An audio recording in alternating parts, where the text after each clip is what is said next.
Let's talk about Google Knowledge Panels. Of course, this is in the advanced section of the course, and there's a reason why I put it here, because this is going to boost your credibility. As you begin suppressing negative content, you can get the Knowledge Panel. Now, I'm nobody special. I did this very deliberately, and it was because somebody had created an IMDb about me, some years ago, and I wasn't able to gain access to it until I learned how. Now I'm going to share the secret with you. There's a whole bunch of sites that will populate this knowledge panel, this cool tab that tells the world who you are and what you do and assigns you a title. The number one place on the web is Wikipedia. However, it's very hard to get a Wikipedia article, even if you're doing those guest posts. Only tier one websites. We're talking about some of the top sites on the web. Only tier one websites are actually going to do this for you.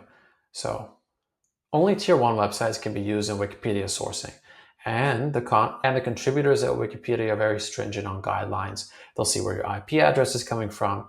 If you created a new Wikipedia account, are you doing this to game the system and try to pass what they call the notability threshold? So a lot of people try to do this to Wikipedia to appear famous or to appear credible, to make more money in their industry and to be more trusted. So there's a way to get around it without going directly to Wikipedia, actually starting with IMDb Pro.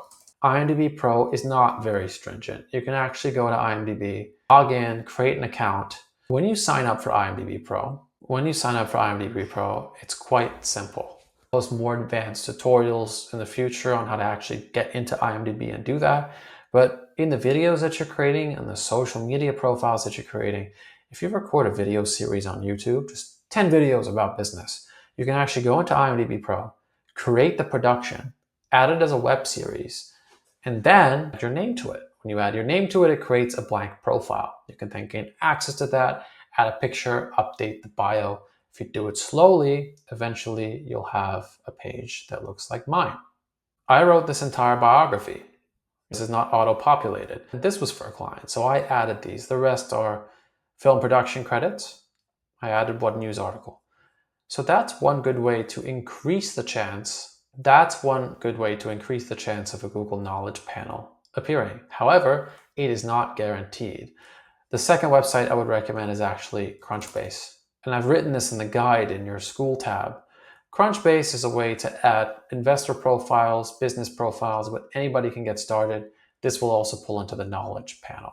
Beyond that, make sure everything else is consistent. You'll see in the school tab here, I've added a picture so you can see YouTube, personal website, my LinkedIn, they all say reputation management. And then I have entrepreneur in the IMDb and the Crunchbase. So these things actually increase trustability in Google, and it might take months, it might take weeks, but generally you will get a small knowledge panel that appears before the images do. Sometimes they even go away. If I don't get a lot of searches, if I don't make a lot of videos, my knowledge panel might shrink sometimes because I don't have a Wikipedia. However, I was able to control a lot of this, and I know for a fact this does help with conversions in our business, in selling to corporate clients. All of this helps. So I hope this video helped you, and we'll see you in the next lesson.